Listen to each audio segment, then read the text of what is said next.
गुजरातमध्ये अहिराणीचा जागर, सोनगडमध्ये पहिले अहिराणी कवी संमेलन, 500हून अधिक अहिराणी भाषिकांची उपस्थिती. नमस्कार, आपण पाहतात परिवर्तन 24 न्यूज. गुजरातच्या सोनगडमध्ये खानदेशच्या मातीतील अहिराणी भाषा, साहित्य आणि संस्कृतीचा जागर घडलाय. महाराष्ट्र, गुजरात आणि मध्य प्रदेश या 3 राज्यांना जोडणाऱ्या भूमीत पहिले अहिराणी कवी संमेलन मोठ्या उत्साहात पार पडले. खानदेश साहित्य संघ धुळे प्रेरित तापी जिल्हा साहित्य संघाच्या सोनगड तालुका शाखेच्या वतीने सोनगड येथील रंग उपवन सभागृहात पहिले अहिराणी कवी संमेलन आयोजित करण्यात आले. या संमेलनाला 3 राज्यातील 500हून अधिक अहिराणी भाषिकांची उत्स्फूर्त उपस्थिती लाभली. विशेष म्हणजे गुजरात सरकारचे युवक कल्याण, क्रीडा व नागरी उड्डयन राज्यमंत्री जयराम गावित यांनी संमेलनाला उपस्थित राहून शुभेच्छा दिल्या. संमेलनाच्या अध्यक्षस्थानी खानदेश साहित्य संघाचे केंद्रीय अध्यक्ष डॉक्टर सदाशिव सूर्यवंशी होते, तर सोनगड नगर परिषदेच्या नगराध्यक्ष सारिका पाटील यांच्या हस्ते दीप प्रज्वलन करून संमेलनाचे उद्घाटन करण्यात आले. यावेळी मंचावर ज्येष्ठ साहित्यिक शाहीर नानाभाऊ पाटील, केंद्रीय सचिव रमेश बोरशे, तापी जिल्हा अध्यक्ष अर्चना चव्हाण, सोनगड तालुका अध्यक्ष घनश्याम अहिरराव, तसेच गिरीश ठाकरे, निलेश चंद्रात्रे, प्रकाश पाटोडे, गोकुळ पाटील, विश्वास देसले, डॉक्टर लेंडे, सतीश पाटील, शरद धनगर, जयपाल सिंग शिंदे आणि हंसराज महाले आदी मान्यवर उपस्थित होते. उद्घाटनाप्रसंगी नगराध्यक्ष सारिका पाटील यांनी अहिराणी कवी संमेलनाच्या आयोजनाचे स्वागत केले. गुजरातच्या मध्यवर्ती भागात अहिराणी भाषेचा प्रचार आणि प्रसार वाढविण्यासाठी आगामी काळात आवश्यक ते सहकार्य करण्याची ग्वाही त्यांनी दिली.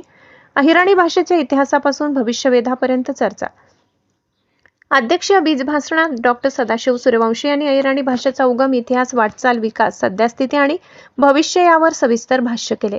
अहिराणी भाषेचा डंका आज जगभर वाजत असून या भाषेने मराठी भाषेला समृद्ध करण्याचे मोठे कार्य केले.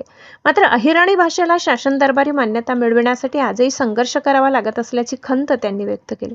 अहिराणीतील अनुवादित कवितांना मराठीच्या पाठ्यपुस्तकांमध्ये स्थान मिळते, मात्र अहिराणीतील मूळ कविता, गीते आणि साहित्याला अपेक्षित स्थान मिळत नसल्याने मूळ अहिराणी कवी आणि गीतकार दुर्लक्षित राहत असल्याचा मुद्दाही त्यांनी मांडलाय.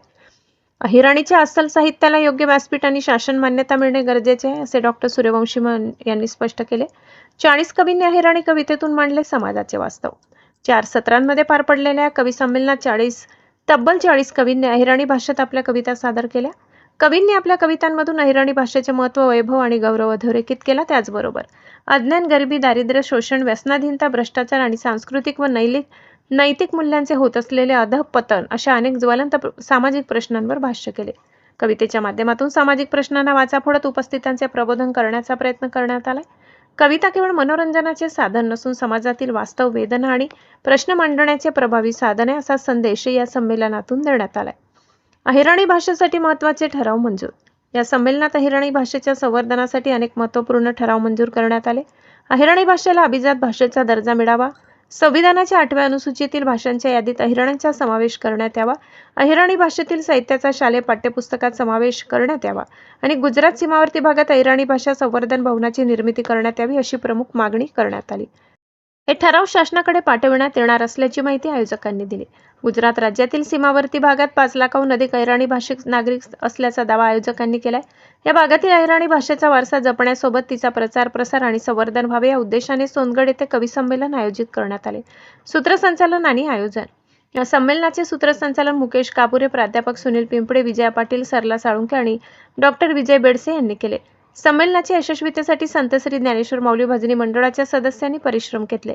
एकूणच गुजरातच्या सोनगडमध्ये भरलेले हे पहिले अहिराणी कवी संमेलन साहित्यिक कार्यक्रमापुरते मर्यादित न राहता आदिवासी भाषा, संस्कृती आणि अस्मितेचा बुलंद जागर ठरले.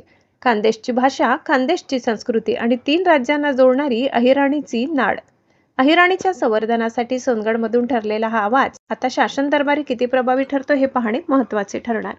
महाराष्ट्र राज्य प्रेरित खानदेश साहित्य संघ तापी जिल्हा आणि खानदेश साहित्य संघ सोनगड तालुका यसना वती खान आठे सोनगड में पहिलं अहिराणी कवी संमेलन जे साहित्य संमेलन स्वरूप છે आणि તેના 20 ભાષણ બી હોય ને એનામાં અહિરાણી ખાનદેશી ભાષાના ઇતિહાસ હોય, ખાનદેશી, मराठी आणि गुजराती या कशा भाषिक भगिनी शेतीस त्यासनं एकमेकशे कसं नातं शे हे सुद्धा हाठे सर्व लोकांना समोर मांडायनं.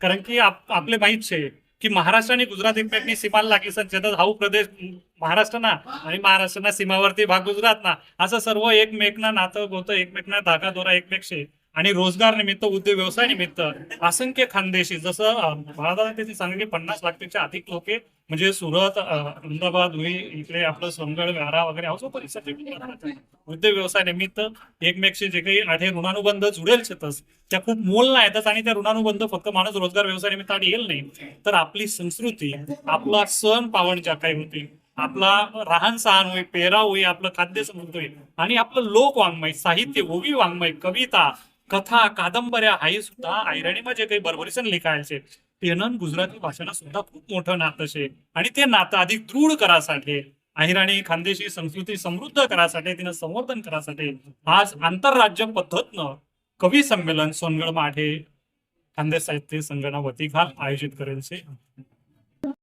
काय कार्यक्रम व्हायचा? आजचा जो अहिराणी कवी संमेलनाचा कार्यक्रम झाला साहित्य संघ धुळे यांच्या प्रेरणेने आज या ठिकाणी ऐतिहासिक कार्यक्रम होत आहे. या कार्यक्रमामध्ये वेगवेगळ्या ठिकाणाहून कवी आलेले आहेत आणि प्रत्येक कविता सादर होत आहे. कार्यक्रम यशस्वी होत आहे. कार्यक्रम यशस्वी होत असताना अहिराणी भाषेचं संवर्धन, अहिराणी भाषेचं महत्त्व, अहिराणी भाषेची सुरुवात कशी झाली हे अहिराणी भाषेचे आमचे प्रांतिक अध्यक्ष श्री सुधाकर सूर्यवंशी यांनी लोकांना अगदी प्राचीन इतिहासापासून जे सांगितलं आणि लोकांना ऐकताना जे लोक सगळी मंडळी मंत्रमुग्ध झाली त्याच्यात हा कार्यक्रम आम्हाला यशस्वी झाल्याचा आनंद होत आहे.